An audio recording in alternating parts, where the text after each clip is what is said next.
العليم من الشيطان اللعين الرجيم.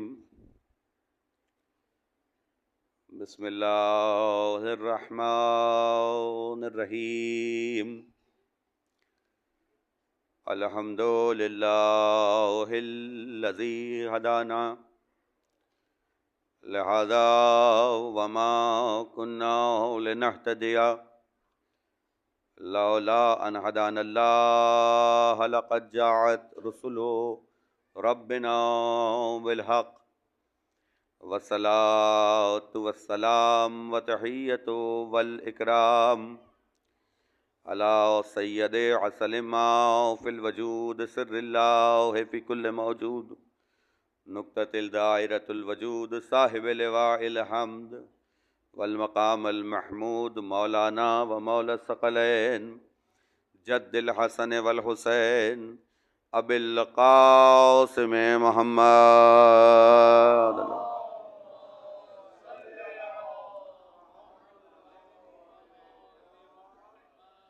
وأهل بیتہ الطیبین الطاہرین المعصومین المظلومین المنتخبین المنتجبین الذین ذهب اللہ عنکم الرجس اہل البیت ویطہرہم تطہیرا.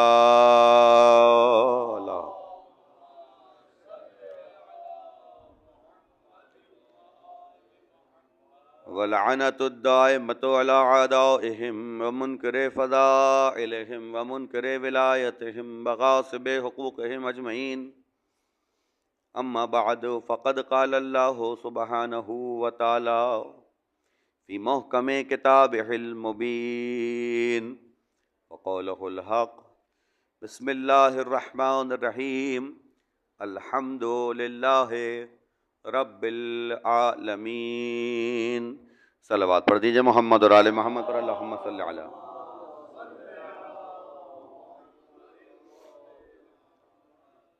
ذرا سا سامعین اگر تھوڑا سا قریب ہو جائیں تو ماحول ہو جائے گا. ذیشان میرا بیٹا ذیشان اس کو تھوڑا سا پیچھے کر دو, تھوڑا سا لوگ آگے آ جائیں, مجھے دیکھنے میں سہولت ہو جائے گی. اس کو تھوڑا سا اسٹینڈ کو پیچھے کر دو. بہت بہت شکریہ. ایک اور صلوات محمد اور آل محمد صلی علی. مجلس ادا برائے ایصال ثواب ہے. دعا گو ہوں پروردگار مرحومہ کے درجات کو بلند فرمائے, ان کے نیک اعمال کو ان کی مغفرت کا وسیلہ قرار دے اور ان کی قبر پر اپنی رحمتیں برکتیں نازل فرمائے بحق محمد اور آل محمد. سرنامہ بیان میں سورہ الحمد کی ابتدائی آیت کی تلاوت کا شرف حاصل کیا. ترتیب تلاوت کے اعتبار سے قرآن مجید کا یہ پہلا سورہ ہے, سورہ الحمد, جس کا آغاز ہو رہا ہے بسم اللہ الرحمن الرحیم, یعنی شروع اللہ کے نام سے جو بڑا مہربان اور نہایت رحم کرنے والا ہے. الحمدللہ رب العالمین, ساری تعریفیں اللہ کے لیے جو عالمین کا رب ہے. الرحمن الرحیم, وہ کہ جو رحمان ہے رحیم ہے. مالک یوم الدین, کہ جو دین کے دن کا مالک ہے. ایاک نعبد و ایاک نستعین, ہم تیرے ہی بندے ہیں. ایاک نعبد, ہم تیرے ہی بندے ہیں. و ایاک نستعین, اور تجھی سے مدد مانگتے ہیں. اہدنا الصراط المستقیم, ہمیں سیدھا راستہ دکھا یا سیدھے راستے پر قائم رکھ. صراط الذین انعمت علیہم, ان کا راستہ جن پر تیرا انعام ہے. غیر المغضوب علیہم ولا الضالین, نہ کہ ان کا راستہ جن پر تیرا غضب ہے. یہ لفظی ترجمہ جو آپ تمام لوگوں کے اذہان عالیہ میں محفوظ ہے. مجلس ایصال ثواب ہے تو مناسب سمجھا کہ اس سورے کے حوالے سے کچھ معروضات پیش کیے جائیں اور کچھ وہ باتیں کہ جو بہت سامنے کی باتیں ہیں وہ آپ کی خدمت میں پیش کر کے آگے بڑھیں۔ یہ بھی ہمارا ہی اعزاز ہے کہ ہم ایصال ثواب کے موقع پر اللہ کے پیاروں کا تذکرہ کرتے ہیں۔ یعنی ذکر جو ہے وہ اس شخصیت کا نہیں ہوگا کہ جو دنیا سے چلی گئی۔ یعنی اس میں ایک لطیف پہلو یہ ہے کہ جب ہم مجلس عزا کرتے ہیں تو ذکر اپنے پیاروں کا نہیں بلکہ اللہ کے پیاروں کا کرتے ہیں۔ اردو زبان میں ایک محاورہ بولا جاتا ہے، جب کوئی دنیا سے چلا جاتا ہے تو ہم کہتے ہیں کہ وہ اللہ کو پیارا ہو گیا۔ میں بنا تمہید کے آپ کی خدمت میں ایک بہت قابل قدر بات، یہ اللہ کو پیارا ہونے کے لیے مرنا ہی کیوں ضروری ہے؟ اگر میرے تمام سامعین میری اس بات تک پہنچ جائیں گے یقیناً تو وہ میرا ساتھ بھی دے دیں۔ جب کوئی دنیا سے چلا جاتا ہے تو ہم کہتے ہیں اللہ کو پیارا ہو گیا۔ میں ایک بات کہتا ہوں اور جو قابل غور بھی ہے، قابل توجہ بھی ہے اور قابل تعریف بھی ہے، ہم زندگی میں اللہ کو پیارے کیوں نہیں ہو جاتے؟ جناب بات یہ ہے کہ انسان اپنی زندگی میں وہ کام کرے کہ وہ اللہ کا پیارا ہو جائے، تب ہے کمال۔ یعنی انسان کو زندگی دی ہی اس لیے گئی ہے کہ وہ کام کرے کہ اللہ اس سے پیار کرے۔ ایک صلوات پڑھیں گے ذرا محمد اور آل محمد پر بآواز اللہ۔ اچھا، اب یہاں پر ایک پہلو یہ ہے کہ جب آپ اللہ کے پیارے ہونا چاہتے ہیں تو پھر آپ کو وہ باتیں تلاش کرنا پڑیں گی کہ جو اللہ کو پسند ہیں۔ یعنی محبت کا ایک پہلا لازمی حصہ، جز، واجب بات یہ ہے کہ انسان جس سے محبت کرتا ہے تو وہ یہ تلاش کرتا ہے کہ اسے کیا پسند ہے اور کیا ناپسند ہے۔ تو آپ اگر اللہ کے پیارے ہونا چاہتے ہیں تو یہ تلاش کریں گے کہ اللہ کو کیا پسند ہے اور کیا ناپسند۔ تو یہاں پر آ کر آپ کو یہ بات پتہ چلے گی کہ جو بات اللہ کو سب سے زیادہ پسند ہے وہ یہ ہے کہ اس کے پیاروں کا تذکرہ کیا جائے۔ تذکرہ محمد و آل محمد کا پروردگار کو بہت پسند ہے۔ وہ کہتا ہے میں بھی ان پر درود بھیجتا ہوں، اے ایمان والو تم بھی ان پر درود بھیجا کرو۔ اللہ صلی علی آل محمد، میں بھی درود بھیجتا ہوں، اے ایمان والو تم بھی ان پر درود بھیجا کرو۔ تو ہم اپنے پیاروں کا ذکر نہیں کرتے، اللہ کے پیاروں کا تذکرہ کرتے ہیں۔ اب اس کے دو تین پہلو ہیں جب ہم اللہ کے پیاروں کا تذکرہ کرتے ہیں کہ جناب اللہ کے محبوب کا تذکرہ اور محبوب کے محبوب کا تذکرہ۔ تو یہ بات صرف یہ ہے کہ جناب یہ مسلمانوں میں ایک خاص مکتب یا ایک خاص مسلک کا کام ہے کہ وہ آل محمد کے فضائل پڑھے، ہم علی کے فضائل پڑھیں، ہم حسن و حسین کے فضائل پڑھیں، ہم سیدہ کے فضائل پڑھیں۔ یہ صرف ایک مطلب مقابلے کی بات ہے یا یہ ڈیوٹی کی بات ہے؟ یہ سوچنے کی بات ہے۔ کیوں؟ اس لیے کہ یہ ہستیاں جن کے میں نے نام لیے، علی ہو، فاطمہ ہو، حسن و حسین، ایک درود پڑھ دیں ان کے ذات پر، اللہم صلی علی۔ یہ ہستیاں کہیں پر محدود نہیں ہیں، نہ انہوں نے اپنے آپ کو کبھی محدود کیا۔ انہوں نے اپنی زندگی میں اور اپنے کردار میں ہمیشہ یہ بات ثابت کی کہ ہمارے تمام تر فیوز و برکات ساری انسانیت کے لیے، یعنی ہم کسی کے لیے محدود نہیں ہیں، ہمارے فیوز و برکات ساری انسانیت کے لیے ہیں۔ یعنی یہ وہی مزاج ہے جو مزاج خداوند ہے۔ یعنی اگر سورج نکلتا ہے اور اس کی روشنی پڑتی ہے تو روشنی یہ دیکھ کے نہیں پڑتی کہ کہاں کلمہ گو ہیں اور کہاں منکر ہیں، روشنی سب جگہ جائے گی۔ بارش اگر برستی ہے تو یہ نہیں کہ جہاں مسلمان رہتے ہیں وہاں برس رہی ہے اور جہاں پر منکر رہتے ہیں اللہ کے وہاں نہیں برس رہی، نہیں، پروردگار عالم تو گویا سب کے لیے پروردگار ہے اور وہ سب پر اپنی رحمتیں اور برکتیں نازل کرتا ہے۔ عزیزان گرامی قدر، مجھے ایک بات یاد آ رہی ہے، حضرت موسیٰ علیہ السلام کا ایک واقعہ ہے جو میں پہلے پڑھ چکا ہوں، میرے سننے والے سن چکے ہیں، لیکن چونکہ موضوع میں آ گیا ہے تو میں پڑھ رہا ہوں۔ ایک درود کا سہارا دے دے ذرا محمد اور آل محمد پر، اللہم محمد۔ اچھا، یہ زاویے مختلف ہیں اور میری ذات کی حد تک جو لوگ مجھے جانتے ہیں، ممبر وہ بات ہو کہ جو آفاقی بات ہو، یعنی یہ وہ بات ہو کہ جو محدود نہ ہو، کیونکہ ہم تذکرہ ان ہستیوں کو کر رہے ہیں کہ جو آفاقی ہستیاں ہیں، یعنی کائنات ان کے لیے چھوٹی ہے، آفاق اس سے بلند چیز ہے۔ جب ہم کہتے ہیں نا الحمدللہ رب العالمین، کہ اب وہ رب ہے عالمین کا، تو عالمین کی کوئی حد نہیں ہے، اس لیے کہ اگر حد ہو گئی تو خدا کی ربوبیت کی حد ہو گئی، تو آپ کے پاس عالمین کا لفظ ہے، اس کی تشریح نہیں ہو سکتی، اس لیے کہ اللہ نے اپنی ربوبیت کو اس کے ساتھ رکھا۔ تو اب آپ نے کہا کہ وہ ایک لامحدود چیز ہے عالمین، آپ کے پاس اس کی کوئی شرح نہیں ہے کہ کہاں تک عالمین ہے، اس لیے کہ اللہ کی ربوبیت طے ہو جائے گی اگر آپ نے عالمین کی حد کو طے کر دیا۔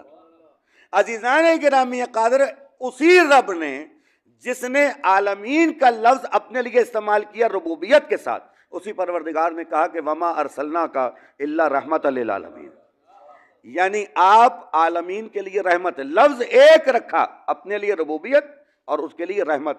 تو جب آپ وہاں طے نہیں کر سکتے کہ پروردگار کی ربوبیت کہاں تک ہے، ویسے ہی آپ یہ نہیں طے کر سکتے کہ مصطفیٰ کی رحمت کہاں تک ہے۔ وہ لامحدود ہے، لامتناہی ہے، وہ آفاقی ہے، اس کی کوئی حد آخر نہیں ہے۔ حضرت موسیٰ علیہ السلام کا یہ واقعہ بڑا مشہور ہے جو آپ لوگوں نے بارہا سنا ہے، لیکن اس وقت آ گیا ہے میرے ذہن میں تو آپ کے حوالے کر رہا ہوں۔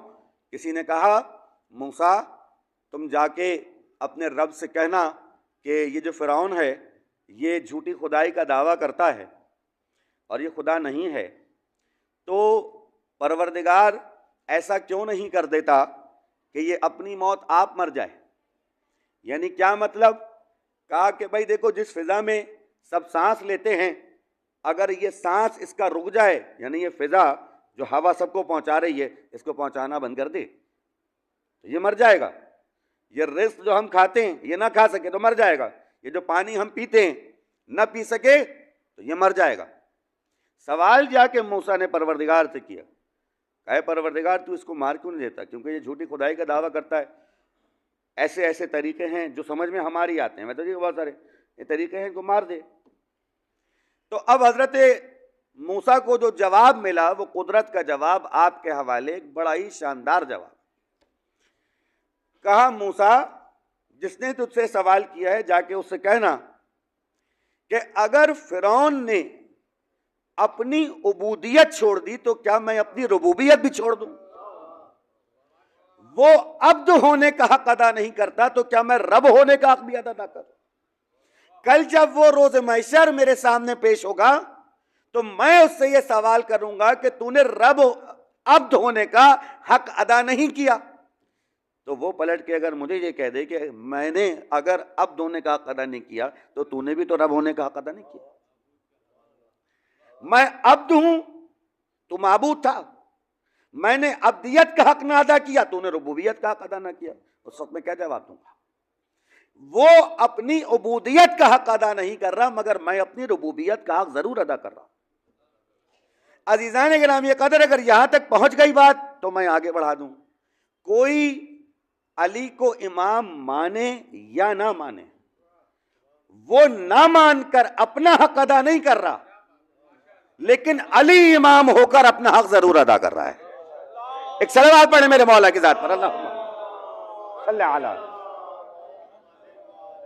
اس سے بہتر انداز میں ایک اور صلوات ہو سکتی ہے محمد اور آل محمد پر، اللہم صلی علی۔ اب ایک فضائل پڑھنے کا پہلو یہ ہے کہ یہ ہم فضائل اس لیے پڑھیں کہ یہی وہ ہستیاں ہیں، یہی وہ لوگ ہیں، یہی وہ کردار ہیں کہ جن کی پیروی کا حق بنتا ہے۔